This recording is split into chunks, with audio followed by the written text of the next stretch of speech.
ವಿದ್ಯಾಭ್ಯಾಸ ಮಾಡಿದ್ರೆ ಇನ್ನೊಬ್ರು ತಗೋ ಕೈ ಕಾಳು ಕೆಲಸ ಮಾಡ್ಬೇಕು. ಇದುವರೆಗೆ ಮೇಡಮ್ ನಮ್ಗೆ ಯಾವುದೇ ಸರ್ಕಾರ ಸೌಲಭ್ಯಗಳು ಕೊಡಿಲ್ಲ. ನಮ್ಗೊಂದು ಬೆಲೆ ನಿಗದಿ ಮಾಡ್ಲಿ. ಮಿಶ್ರ ಬೆಳೆ ಬೇಸಾಯ ಬೆಳೆದ್ರೆ ರೈತ ಒಂದು ಉದ್ಧಾರ. ಖಾಲಿ ಜಾಗ ಇದ್ದಾಗ ಬೆಳಿಬೇಕು.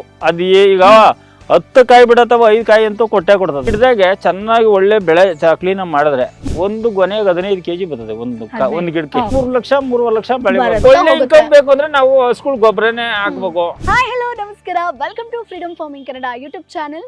ನಾನು ಚೈತ್ರ. ಸೊ ಸ್ನೇಹಿತರೆ, ಇವತ್ತು ನಾವು ದೊಡ್ಡಬಳ್ಳಾಪುರಕ್ಕೆ ಬಂದಿದ್ದೇವೆ. ಸೊ ಇಲ್ಲಿ ಮಂಜಣ್ಣ ಅನ್ನುವರನ್ನ ಪರಿಚಯಿಸ್ತೀನಿ. ಸೊ ಇವ್ರು ಓದಿದ್ದು 10ನೇ ಕ್ಲಾಸ್. ಅದಾದ್ಮೇಲೆ ಕೃಷಿ ಕಡೆ ಒಲವನ್ನ ತೋರಿಸ್ತಾರೆ. ಸೊ ರಾಗಿಯನ್ನ ಬೆಳಿತಾರೆ. ಸೊ ಯಾವುದೇ ಒಬ್ಬ ರೈತ ಸೋಲನ್ನ ಕಂಡಾಗ ಅಥವಾ ಲಾಸ್ ಅನ್ನ ಅನುಭವಿಸಿದಂತ ಸಂದರ್ಭದಲ್ಲಿ ಯಾವ ರೀತಿಯಾಗಿ ಅದನ್ನ ಫೇಸ್ ಮಾಡ್ತಾರೆ, ಯಾವ ರೀತಿಯಾಗಿ ಒಬ್ಬ ಸಕ್ಸಸ್ಫುಲ್ ರೈತ ಆಗ್ತಾರೆ ಅನ್ನೋದಕ್ಕೆ ಇವತ್ತು ಮಂಜಣ್ಣ ಅವರೇ ಒಬ್ರು ಬೆಸ್ಟ್ ಎಕ್ಸಾಂಪಲ್ ಅಂತ ಹೇಳ್ಬೋದು. ಯಾಕಂತಂದ್ರೆ ರಾಗಿಯನ್ನ ಬೆಳಿತಾರೆ, ಅದಾದ್ಮೇಲೆ ಅದರಲ್ಲಿ ಲಾಸ್ ಆಯ್ತು ಅಂತ ಬಂದಾಗ ಬೇರೆ ಬೇರೆ ಬೆಳೆಗಳನ್ನ ಹಾಕೋದಕ್ಕೆ ಶುರು ಮಾಡ್ತಾರೆ, ಎಕ್ಸ್ಪೆರಿಮೆಂಟ್ ಅನ್ನ ಮಾಡ್ತಾರೆ, ಯಾವ ಬೆಳೆ ನನ್ನ ಕೈ ಹಿಡಿಯುತ್ತೆ ಅನ್ನೋದನ್ನ ನೋಡ್ತಾರೆ. ಸೊ ಈಗ ನಾವು ನೋಡೋದಾದ್ರೆ ಬಾಳೆ ಕೃಷಿಯನ್ನ ಮಾಡ್ತಿದ್ದಾರೆ, ತೆಂಗು ಇದೆ, ಅದ್ರ ಜೊತೆಗೆ ಅಡಿಕೆಯನ್ನ ಬೆಳಿತಾರೆ, ಸೀಬೆ ಕೃಷಿಯನ್ನ ಮಾಡ್ತಾರೆ. ಸೊ ಸಾಕಷ್ಟು ಬೆಳೆಗಳನ್ನ ಬೆಳೆಸ್ತಾ ಇದ್ದಾರೆ. ಸೊ ಇವರ ಒಂದು ಸಕ್ಸಸ್ ಜರ್ನಿಯನ್ನ ನೋಡಿದ್ರೆ ಪಕ್ಕಾ ನೀವು ಇನ್ಸ್ಪೈರ್ ಆಗ್ತೀರಾ. ಯಾವ ರೀತಿಯಾಗಿ ಇವರು ಸೋಲನ್ನ ಎದುರಿಸಿದ್ರು, ಈಗ ಯಾವ ರೀತಿಯಾಗಿ ಸಕ್ಸಸ್ ಅನ್ನ ಕಂಡ್ರು, ಯಾವ ರೀತಿಯಾಗಿ ಆದಾಯವನ್ನ ಗಳಿಸ್ತಾ ಇದ್ದಾರೆ, ಎಷ್ಟು ಎಕರೆ ಇದೆ, ಯಾವ ರೀತಿಯಾಗಿ ಮೇಂಟೈನ್ ಮಾಡ್ತಾರೆ, ಇವೆಲ್ಲದ್ರ ಬಗ್ಗೆ ಕಂಪ್ಲೀಟ್ ಡೀಟೇಲ್ಸ್ ಬೇಕು ಅಂತಂದ್ರೆ ನಾವು ಮಂಜಣ್ಣ ಅವರನ್ನ ಮಾತಾಡ್ಸ್ಲೇಬೇಕು. ಸೊ ಇಲ್ಲೇ ಅವರಿದ್ದಾರೆ. ಸೊ ಬನ್ನಿ ಮಾತಾಡ್ತಾರೆ.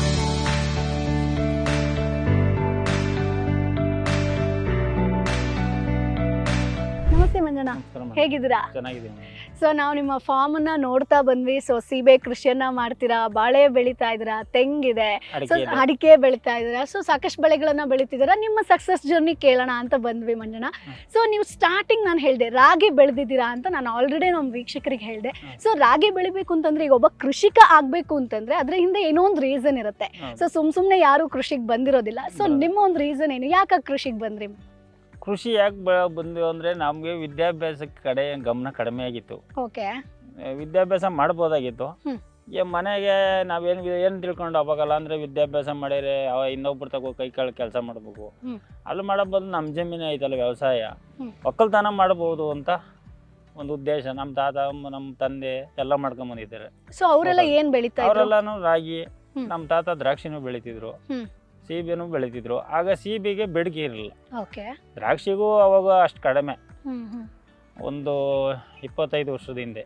ಈಗ ದ್ರಾಕ್ಷಿಗೆ ಬೇಡಿಕೆ ಚೆನ್ನಾಗಿದೆ, ಸೀಬೆಗೂ ಒಳ್ಳೆ ಬೇಡಿಕೆ ಇದೆ. ನಾನು ನಮ್ಮ ತಾತಂಗೆ ಹೇಳ್ತಾ ಇದ್ದೆ, ಹೆಂಗಿದೆಲ್ಲ ಬೆಳಿತೀಯ, ಯಾರು ತಿನ್ನೋರಿಲ್ಲ. ಅವಾಗೆಲ್ಲ ಜನರೇಷನ್ ಕಡಿಮೆ ಇತ್ತು ಅಂತ. ಆದ್ರೂ ಇದು ವ್ಯವಸಾಯ ಅಂತ ಅಂದ್ರೆ ನಮ್ದು ಒಂದು ಹುಟ್ಟು ಕುಲಕಸಬು ತರ ಇದೆ. ಸೊ ಈಗ ಎಷ್ಟು ಎಕರೆ ಇದೆ ಟೋಟಲ್? ಇಲ್ಲಿ 6 ಎಕರೆ ಇದೆ ಮೇಡಮ್. 6 ಎಕರೆ ಇದೆ. 6 ಎಕರೆ ಒಳಗೆ ಒಂದು 5 ಎಕರೆ 5.5 ಎಕರೆ ಇದೈತೆ ಸೀಬೆನ. ಆಮೇಲೆ ನಾವು ಮಿಶ್ರ ಯಾವುದೇ ರೈತ ಒಂದೇ ಬೆಳೆ ಒಳಗೆ ಅದು ಬೆಳೆಗೆ ಅವನು ಉದ್ಧಾರ ಆಗಲ್ಲ. ಹೌದು, ನಾರ್ಮಲ್ ಆಗಿ ನಾವು ನೋಡ್ತೀವಿ, ಒಂದ ಫುಲ್ ರಾಗಿ ಬೆಳಿತಾರೆ, ಒಂದ ಫುಲ್ ಜೋಳ ಬೆಳಿತಾರೆ. ಸೊ ಆ ಜೋಳ ಒಂದ್ ರೀತಿಯಾಗಿ ಮಾರ್ಕೆಟ್ ಇಲ್ಲ ಅಂತಂದ್ರೆ ಇದುವರೆಗೆ ಮೇಡಮ್ ನಮ್ಗೆ ಯಾವುದೇ ಸರ್ಕಾರ ಸೌಲಭ್ಯಗಳು ಕೊಡಿಲ್ಲ. ಏನಂದ್ರೆ ಯಾರೋ ಉಳ್ಳವರಿಗೆ ಕೊಡ್ತಾರೆ, ಯಾರು ಇರ್ತಾರೆ ಚೆನ್ನಾಗಿರ್ತಾರೆ ಅವರಿಗೆ ಸಬ್ಸಿಡಿ ಕೊಡ್ತಾರೆ, ನಮ್ಮ ಸಣ್ಣ ರೈತರುಗಳಿಗೆ ಕೊಡಲ್ಲ. ಆಮೇಲೆ ಅಲ್ಲಿ ಹೋಗಿ ನಾವು ಕೇಳ್ಬೇಕಾದ್ರೆ ಅಧಿಕಾರಿಗಳನ್ನ ನಾವು ಒಂದು 10 ಸತಿ ಹೋಗಿ ಬರೋಷ್ಟೊತ್ತಿಗೆ ಸಾಕಪ್ಪ ನಾವೇ ಇಲ್ಲೇ ತಗೋಣ ಅನ್ನೋ ಅದು ಬರ್ತದೆ. ಯಾವುದೇ ಇತಿಹಾಸದೊಳಗೆ ರೈತನಿಗೆ ಒಬ್ಬ ರಾಜಕಾರಣಿಯಾಗಲಿ, ಯಾರೋ ಒಬ್ಬ IAS ಆಫೀಸರ್ ಆಗಿರಲಿ, ಯಾವತ್ತೊಂದು ರೈತನಿಗೆ ಹೋಗಿ ನಾನು ವ್ಯವಸಾಯಕ್ಕೆ ಏನೋ ಒಂದು ಬೆಂಬಲವಾಗಿ ನಿಂತು ಅವ್ನಿಗೆ ಒಂದು ಬೆಲೆ ಕೊಡಿಸ್ತೀನಿ ಅನ್ನೋರು ಯಾರು ಇದುವರೆಗೆ ಬಂದಿಲ್ಲ. ಅವ್ರು ಏನನ್ನ ಯಾರಾದರೂ ನಮಗೆ ಈಗ ಏನಂದರೆ, ಈಗ ನಾವು ಒಂದು ಮಾಡ್ತಾ ಇರ್ತೀವಿ ಅನ್ಕೊಳ್ರಿ, ನಿಮ್ಮ ಕಡೆಯಿಂದ ಏನೋ ಒಂದು ಇನ್ನೊಬ್ರು ಯಾರೋ ಬೆಳೆದಿರ್ತಾರೆ ನಮ್ಮದ ರೈತರು, ಅವ್ರು ಚೆನ್ನಾಗಿರಲಿ, ಅವ್ರಿಗೇನೋ ಒಂದು ಬೆನ್ನೆಲುಬಾಗಿ ಮಾಡೋಣ.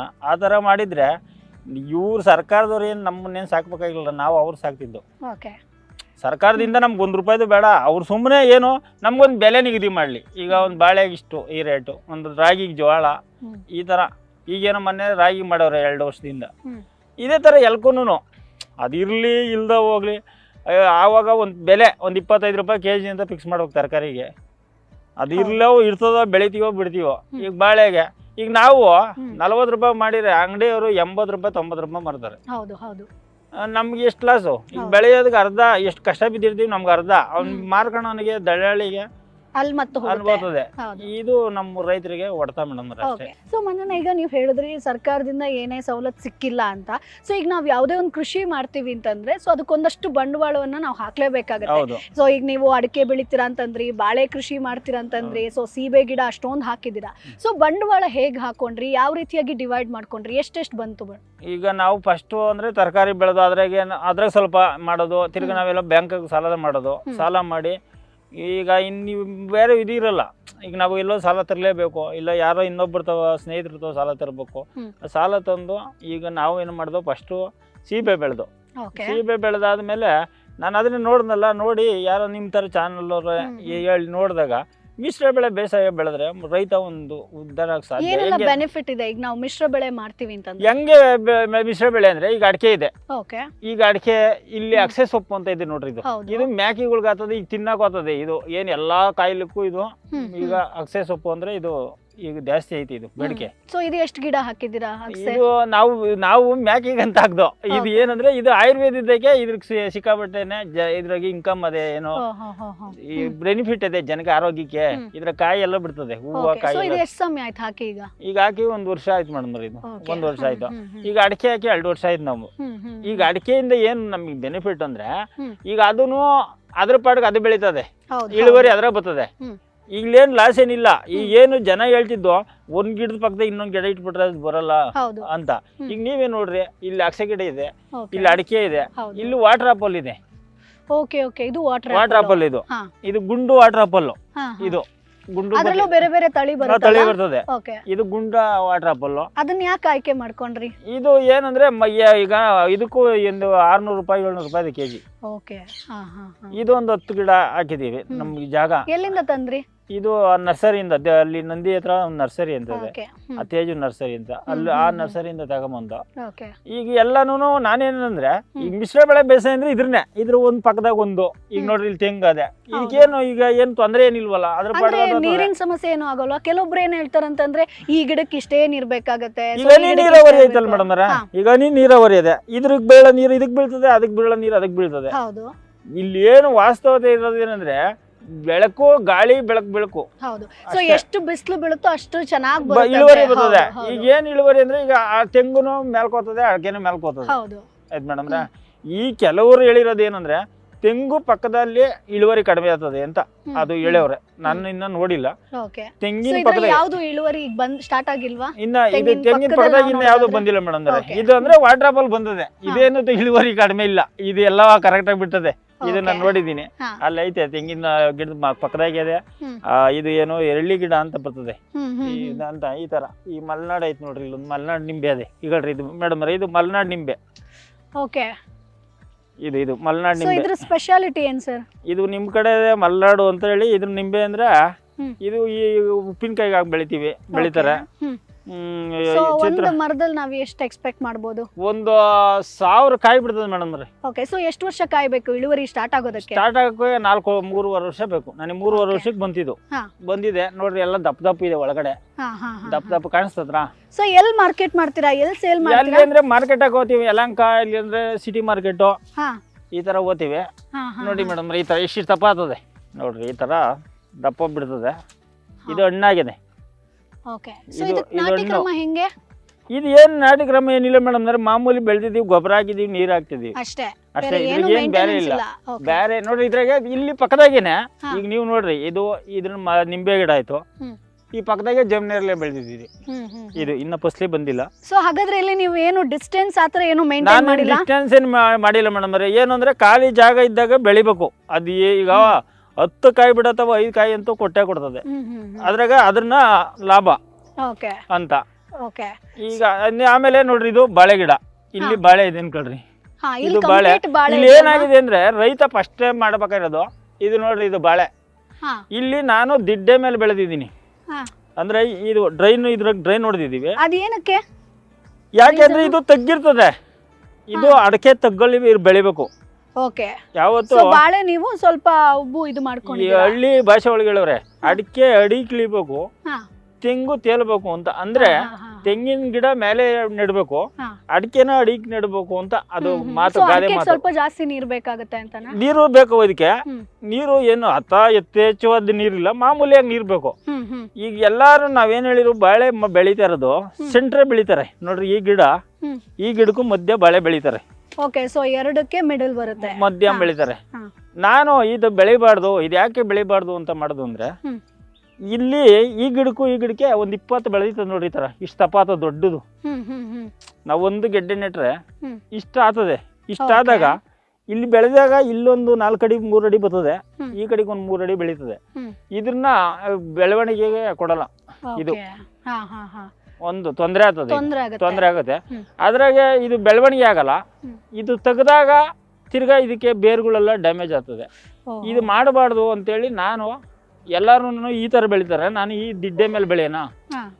ಅವಾಗ ನಾವು ಮಿಡ್ಲಲ್ಲಿ ಹಾಕೋಬಹುದು, ಏನು ಪ್ರಾಬ್ಲಮ್, ಏನು ತೊಂದರೆ ಆಗಲ್ಲ. ಇದಾದ್ರೆ ಇವಾಗ ತೆಗಿಯೋಕು ಈಸಿ, ಇದಕ್ಕೂ ಅದಕ್ಕೆ ಸಂಬಂಧ ಇಲ್ಲ. ಹೌದು, ಪ್ರಾಬ್ಲಮ್ ಆಗಲ್ಲ. ಒಂದು ಎರಡನೇದು ಇದ್ರಾಗ ಕಸ ಎಲ್ಲ ಬೀಳ್ತದಲ್ಲ, ಗರಿಗಳು ಇದೆಲ್ಲ ರೆಕ್ಕೆ ಗೊಬ್ಬರ ಆಗುತ್ತೆ, ಇದೆಲ್ಲ ಇದ್ರೊಳಗೆ ತುಂಬ್ತೀವಿ. ಯಾಕಂದ್ರೆ ಹಳ್ಳೆ ಇರ್ತದೆ, ಇದ್ರಾಗ ತುಂಬಿದ್ರೆ ಗೊಬ್ಬರ ಆಗ್ತದೆ. ಇದು ನಮ್ಗೆ ಎಷ್ಟು ಅಂತರ ಇದೆ ಈಗ? ಇದು 8 ಅಡಿ 8 ಅಡಿ ಇದೆ ಮೇಡಮ್. ಸೊ ಹಿಂದೆ ಬಾಳೆ ಇದು ಒಂದ್ 3 ಅಡಿ ಇದೆ. ತಿರ್ಗಾ ಸೇಮ್ 8 ಅಡಿಗೆ ಅಲ್ಲಿಗೆ 3.5 ಅಡಿ ಅಲ್ಲಿಂದ ತಗೊಂಡ್ರೆ 3.5 ಅಡಿ ಇಲ್ಲಿ 4 ಅಡಿ ಬರ್ತದೆ ಸೆಂಟ್ರು. ಈ ಕಡೆಯಿಂದ 4 ಅಡಿ, ಆ ಕಡೆಯಿಂದ 4 ಅಡಿ, 8 ಅಡಿ ಗಿಡ ಇರೋದು. ಎಷ್ಟು ಸಾಲಿದೆ ಟೋಟಲ್? ಸಾಲಿಂದು ಲೆಕ್ಕ ಗೊತ್ತಿಲ್ಲ ಮೇಡಮ್. ಅಂದ್ರೆ ಈ ಆವರೇಜ್ ಇದ್ರಾಗ ಇರೋದು 700 ಗಿಡ ಅಡಿಕೆ ಗಿಡ ಇದೆ. 700 ಅಡಿಕೆ. ಬಾಳೆ 600 ಇದೆ. Okay okay. ಸೊ ಬಾಳೆಗೆ ನಮ್ಗೆ ಒಂದು ಇಳುವರಿ ಕೊಡೋಕೆ ಎಷ್ಟು ಟೈಮ್ ಬೇಕಾಗುತ್ತೆ? 1 ವರ್ಷ ಬೇಕು ಮೇಡಮ್. 1 ವರ್ಷ. ಸೊ 1 ವರ್ಷ ಆದ್ಮೇಲೆ ನಾವು ಎಷ್ಟು ಎಕ್ಸ್ಪೆಕ್ಟ್ ಮಾಡ್ಬೋದು ಟೋಟಲ್ ಆಗಿ? ಒಂದು ಗಿಡದಾಗೆ ಚೆನ್ನಾಗಿ ಒಳ್ಳೆ ಬೆಳೆ ಕ್ಲೀನ್ ಮಾಡಿದ್ರೆ, ಗೊಬ್ಬರ ಹಾಕಿ ಅದಕ್ಕೆ ಪೋಷಕ ಚೆನ್ನಾಗಿ ಮಾಡಿ ಇಳುವರಿ ಬಂದ್ರೆ ಒಂದು ಗೊನೆಗೆ 15 kg ಬರ್ತದೆ ಒಂದು ಗಿಡಕ್ಕೆ. ಕಡಿಮೆ ಅಂದ್ರೂ 12 kg 10 kg ಬರ್ತದೆ. ಸೊ ಎಷ್ಟು ಬೆಲೆ ಸಿಗುತ್ತೆ? ಇವತ್ತೊಂದು 45 ರೂಪಾಯಿ ರೇಟ್ ಹಾಕೊಂಡ್ರು ಈಗ 10 kg 450 500 ರೂಪಾಯಿ, 500 ರೂಪಾಯಿ 600 ರೂಪಾಯಿ ಸಿಗ್ತದೆ. ಸೊ ಟೋಟಲ್ ಈಗ ಎಷ್ಟು ಗಿಡ ಇದೆ ಅಂತಂದ್ರಿ ಬಾಳೆ? ಈಗ ನಂದೊಂದು 700 ಗಿಡ ಬಾಳೆ ಇದೆ. ಸೊ 700 ಗಿಡಕ್ಕೆ ನಮ್ಗೆ ವರ್ಷದಲ್ಲಿ ಎಷ್ಟು ಎಕ್ಸ್ಪೆಕ್ಟ್ ಮಾಡ್ಬೋದು ನಾವು? 3 ಲಕ್ಷ 3.5 ಲಕ್ಷ ಬೆಳೆ ಬರುತ್ತೆ. ಅದ್ರಲ್ಲಿ ಖರ್ಚು ಬಂದ್ರೆ ಏನೇನ್ ಖರ್ಚು ಅಂದ್ರೆ ಈಗ ಅದೇ ಲಾಗೋಡ್ ಹಾಕ್ಸ್ಬೇಕು, ಅದಕ್ಕೆ ಏನು ಗೊಬ್ಬರನು ಹಾಕ್ಬೇಕು. ಗೊಬ್ಬರ ಹಾಕಿದ್ರೆ ಒಳ್ಳೇದು. ಈಗ ಗೊಬ್ಬರ ಹಾಕಕ್ಕೆ ಆಗಲ್ಲ, ಒಂದ್ಸಲಿ ಹಾಕ್ತಿವಿ ಫಸ್ಟ್ ಸ್ಟಾರ್ಟಿಂಗ್. ಆಮೇಲೆ ನಾವು ಲಾಗೋಡ್ ಹಾಕ್ಬೇಕು. ಇನ್ನು ಹಿಂಡಿ ಹಾಕಿದ್ರೆ ಬೇವಿನ ಹಿಂಡಿ, ಕಡ್ಲೆಕಾಯಿ ಹಿಂಡಿ ಅದು ಬೆರಕೆ ಮಾಡಿ ಅದು ಕೊಟ್ರೆ ತಾನಾಗಿ ಬೆಳೀತದೆ. ಅದೇ ನೀರು ಏನು ಅಂತ ಬಾಳೆಗೆ ಏನು ಅಂತ ಇಳುವರಿ ನೀರು ಕೇಳಲ್ಲ, ಹೆಚ್ಚುವರಿ.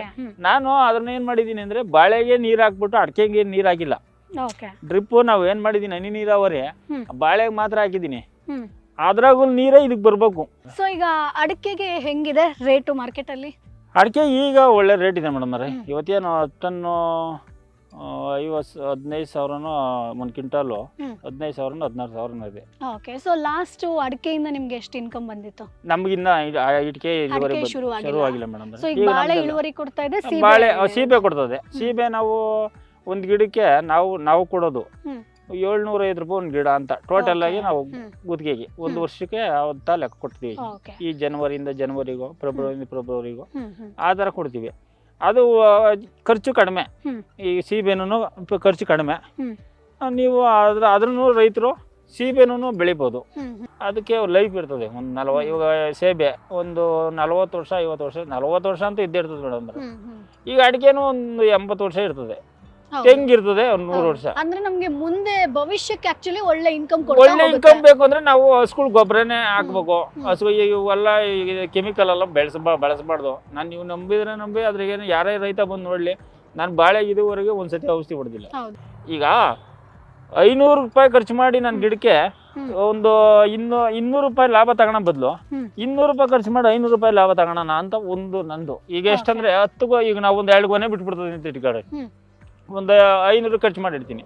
2 ಗೊನೆ ಬಿಟ್ರೆ 1000ನೇ ಆಗೋದು. ನನಗಿನ್ ಲಾಭ ಏನಿಲ್ಲ. ಔಷಧಿ 500 ಕೊಟ್ಟು ಬಂದಿದ್ನಲ್ಲ, ಇನ್ನೇನದೆ ನಾನು ಯಾಕೆ ಅದ್ರನ್ನ ಮಾಡ್ಬೇಕು? ಅದೇನ್ ಬಿಡ್ತದೆ ಅದೇ ನೋಡೋಣ, ಒರಿಜಿನಾಲಿಟಿ ಏನ್ ಬೀಳ್ತದೆ ಅದನ್ನೇ ಬರ್ಲಿ ಅಂತೇಳಿ ಮಾಡಿದೀನಿ.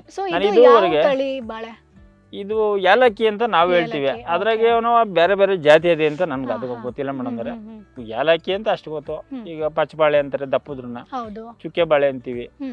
ಇದ್ರಾಗೆ ಈ ಏಲಕ್ಕಿ ಒಳಗೆ ತಮಿಳ್ನಾಡು ಕಡೆ ಸ್ವಲ್ಪ ದಪ್ಪ ಬರ್ತದೆ ಕಾಯಿ.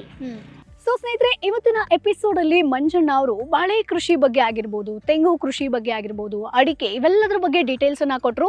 ಬಾಳೆ ಕೃಷಿಗಾಗಿ ಯಾವ ತಳಿಯನ್ನ ಆಯ್ಕೆ ಮಾಡ್ಕೊಂಡಿದ್ದಾರೆ, ಯಾಕಾಗಿ ಆಯ್ಕೆ ಮಾಡ್ಕೊಂಡ್ರು, ಎಟ್ ಪ್ರೆಸೆಂಟ್ ಮಾರ್ಕೆಟ್ ವ್ಯಾಲ್ಯೂ ಹೆಂಗಿದೆ, ಜೊತೆಗೆ ಬಾಳೆ ಆಗಿರ್ಬೋದು, ತೆಂಗು ಆಗಿರ್ಬೋದು, ಇವೆಲ್ಲದರ ಬಗ್ಗೆ ನಾಟಿ ಕ್ರಮದ ಬಗ್ಗೆ ಕೂಡ ತಿಳಿಸ್ಕೊಟ್ರು. ಯಾವ ರೀತಿಯಾಗಿ ನಾವು ಅಂತರವನ್ನ ಕಾಯ್ದಿರಿಸ್ಕೊಳ್ಬೇಕು, ಎಷ್ಟು ಒಂದು ಅಂತರದಲ್ಲಿ ನಾವು ನಾಟಿ ಕ್ರಮವನ್ನ ಕೈಗೊಳ್ಬೇಕು ಅನ್ನೋದನ್ನ ಕೂಡ ತಿಳಿಸ್ಕೊಟ್ರು. ಸೊ ಈ ಒಂದು ವಿಡಿಯೋ ನಿಮಗೆ ಯೂಸ್ಫುಲ್ ಆಗಿರುತ್ತೆ ಅಂತ ಅನ್ಕೊಳ್ತೀನಿ. ಮುಂದಿನ ಎಪಿಸೋಡ್ ಅಲ್ಲಿ ಇವರು ಜಂಬೂ ನೇರಳೆ ಕೃಷಿ ಬಗ್ಗೆ ಕೂಡ ಸಾಕಷ್ಟು ಮಾಹಿತಿಯನ್ನ ಕೊಡ್ತಾರೆ. ಸೊ ಅದಕ್ಕೆ ಈಗ ಮಾರ್ಕೆಟ್ ನಲ್ಲಿ ಯಾವ ರೀತಿಯಾಗಿ ಬೇಡಿಕೆ ಇದೆ, ಯಾವ ತಳಿಯನ್ನ ನಾವು ಆಯ್ಕೆ ಮಾಡ್ಕೊಳ್ಬೇಕು, ನೀರಾವರಿ ವ್ಯವಸ್ಥೆ ಆಗಿರ್ಬೋದು, ಕೀಟ ರೋಗಗಳ ನಿರ್ವಹಣೆ ಆಗಿರ್ಬೋದು, ಇವೆಲ್ಲದರ ಬಗ್ಗೆ ಕಂಪ್ಲೀಟ್ ಡೀಟೇಲ್ಸ್ ಅನ್ನ ಕೊಡ್ತಾರೆ. ಸೊ ಮುಂದಿನ ಎಪಿಸೋಡ್ ಅಲ್ಲಿ ಮತ್ತೆ ನಿಮ್ಮನ್ನ ಭೇಟಿ ಆಗ್ತೀನಿ. ಅಲ್ಲಿವರೆಗೂ ಫ್ರೀಡಮ್ ಆಪ್ ಅನ್ನ ಡೌನ್ಲೋಡ್ ಮಾಡಿ. ಕೃಷಿಗೆ ಸಂಬಂಧಪಟ್ಟ ಸಾಕಷ್ಟು ಕೋರ್ಸ್ ಇದೆ. ಸೊ ನೀವು ಈಸಿಯಾಗಿ ಕೃಷಿಯನ್ನ ಕಲಿತು ಒಬ್ಬ ಸಕ್ಸಸ್ಫುಲ್ ರೈತ ಆಗ್ಬೋದು. ಯಾರು ಇದರಲ್ಲಿ ಸಕ್ಸಸ್ ಆಗಿದ್ದಾರೋ ಅವರೇ ನಿಮಗೆ ಮಾಹಿತಿಯನ್ನ ಕೊಡ್ತಾರೆ. ಸೊ ಮತ್ತೆ ಆಗ್ತದ ಈಗಲೇ ಫ್ರೀಡಮ್ ಆಪ್ ಅನ್ನ ಡೌನ್ಲೋಡ್ ಮಾಡಿ. ನಾನು ಹೋಗಿ ಬರ್ತೀನಿ. ಬೈ ಬಾಯ್.